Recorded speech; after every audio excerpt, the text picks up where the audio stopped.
lấy dương mà mơអំពីវាសនាណារបស់ម្ចាស់គ្រងរិស័យនីមួយណាគាត់មានឆ្នាំរងណាហើយរិស័យខាងលើគឺមាសយ៉ាងចំពោះខែវិញគឺខែរកាដែលមានរិស័យខាងលើហ្នឹងគឺឈើយីនហើយតួថ្ងៃវិញគឺរកាដូចគ្នាណាដែលមានរិស័យខាងលើគឺទឹកយីនសម្រាប់ម៉ោងគឺអត់ចាំទេគឺអត់មានណាតាមរយៈឆ្នាំខែថ្ងៃនេះយើងអាចសង្កេតឃើញថាម្ចាស់ដួងគឺជាប្រភេទគ្រោះរិស័យរឹងមាំណាទឹកយិនរឹងមាំទោះអត់មានតួម៉ោងក៏អាចសន្និដ្ឋានច្បាស់ដែរថាម្ចាស់គ្រោះរិស័យនេះគឺជាគ្រោះរិស័យធាតុទឹករឹងមាំសម្រាប់គ្រោះរិស័យនេះគឺត្រូវការ3ធាតុណាធាតុទឹកត្រូវការធាតុភ្លើងណាជាធាតុភ្លើងសម្រាប់ទឹកគឺលុយណាមួយទី2ហ្នឹងគឺធាតុឈើណាហើយទី3ហ្នឹងគឺធាតុដីសម្រាប់ម្ចាស់គ្រោះរិស័យគឺត្រូវការ3ធាតុនេះណាដែលមានផ្កាយខួយរបស់គាត់ហ្នឹងគឺលេខ6សម្រាប់ទិសល្អគាត់មាន4នេះទិសល្អរបស់គាត់ដែលមានទិសខាងលិចជាទិសជោគជ័យណាហើយទិសអំណាចនៅជើងឈៀងលិចទិសទំនាក់ទំនងគឺនៅទិសត្បូងជាលិចណាហើយទិសស្ថិរភាពឬទិសប្រចាំខ្លួនណាគឺនៅទិសខាងជើងឈៀងខាងលិចទិសអាក្រក់មាន4ដូចគ្នាណានេះមើលតាមនេះចុះសម្រាប់ព្រឹត្តិការណ៍ឬសម្រាប់ដួងជាតារបស់ម្ចាស់រិស័យចាស់រិស័យគឺទឹកយិនដែលគឺជាគ្រោះរិស័យរឹងមាំមើលសារធាតុបង្កើតអញ្ចឹងបញ្ជាក់រឿងមួយគឺម្ចាស់គ្រោះរិស័យនេះគឺជាកូននៅក្នុងគ្រួសារណាដែលទទួលបានការស្រឡាញ់ពីឪពុកម្ដាយឬជាដូនជាតាបងប្អូនក្នុងក្រុមគ្រួសារយើងមើលលើតួខែមានឈើយិនជាមួយមាសយ៉ាងនេះហាក់គ្នាប្រែធាតុមាសត្រង់ចំណុចនេះតារារិស័យបានបង្ហាញហើយថាម្ចាស់ដួងនេះអត់បាននៅជាមួយឪពុកទេណាតំណងជាកំព្រាឪពុកផងណាសម្រាប់រិស័យម្ចាស់តារាងគឺទទួលបានការឧបត្ថម្ភការស្រឡាញ់ខ្លាំងពីម្ដាយណាតួរិស័យខាងក្រោមចំពោះ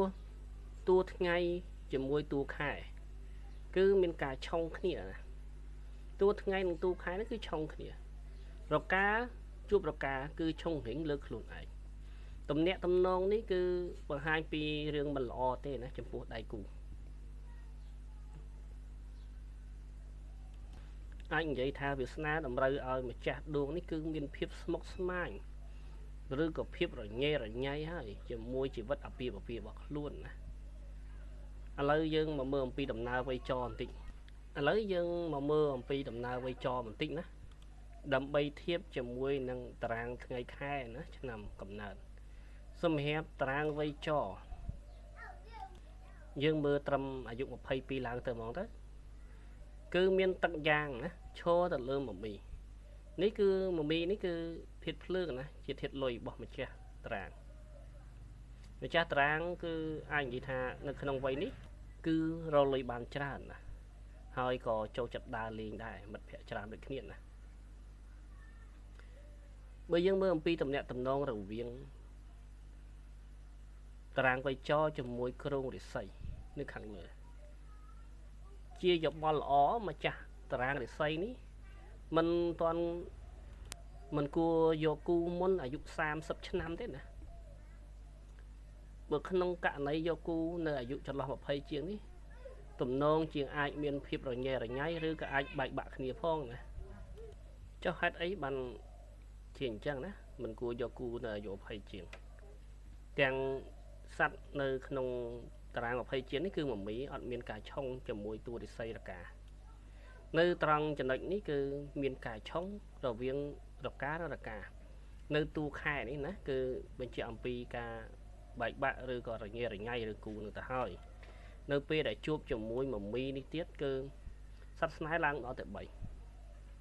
បញ្ជាក់អំពីទំនាក់ទំនងស្នេហាណាអាចនឹងមានភាពរញ៉េរញ៉ៃឬមានជនទី3កើតឡើងនៅក្នុងវ័យនេះណា អញ្ចឹងបើសិនជារហូតដល់អាយុ30ឆ្នាំគឺតម្រឹមត្រឹម32ឆ្នាំណានឹងមានម្សាញ់កាត់ឡើងម្សាញ់ជួបជាមួយនឹងរកានឹងមានការហាក់បន្ថយការឆុងណាការឆុងដែលមានគឺគូនឹងអាចជាប់អញ្ចឹងវាសនារបស់ម្ចាស់តារាងនេះណាគឺល្អមិនគួរយកគូមុនអាយុ30ទេណាចាំអាយុ30 31ទៅណាចាំសឡឹងមើលគូនៅជាអ្នកនៅលាវឲ្យបានយូរតិចទៅណាមកក្នុងករណីមានគូអាចនឹងខ្លាចទៅជាស្ត្រីមេម៉ាយណា